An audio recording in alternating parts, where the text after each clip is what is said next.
பாரதத்தில் பல பண்டிகைகள், ஒரே வாசம்.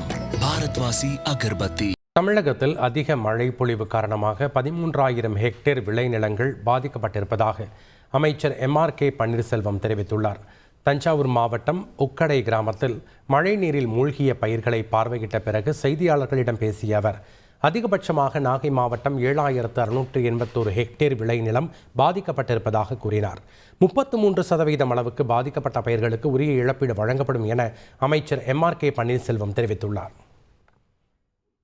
மயிலாடுதுறை மாவட்டத்தில் 3,300 ஹெக்டேர் அளவும், நாகப்பட்டினம் மாவட்டத்தில் 7,681 ஹெக்டேர் அளவிற்கும், ராமநாதபுரம் மாவட்டத்தில் 822 ஹெக்டேர் அளவும், தஞ்சாவூரில் 947, திருவாரூர் மாவட்டத்தில் 958 ஹெக்டேர் அளவிற்கு, திருவண்ணாமலை 35 ஹெக்டேர் அளவுக்கும், அதுவே கடலூரில் 500 ஹெக்டேர் அளவிற்கு தற்சமயம் நீரில் மூழ்கின்றன என்று முதற்கட்ட கணக்கெடுப்பில் வந்திருக்கின்றது. அதிகமான மழை பெய்த காரணத்தால் தமிழகம் முழுவதும் கிட்டத்தட்ட 13,000 ஹெக்டேர் அளவிற்கு நீரில் மூழ்கியிருக்கிறது.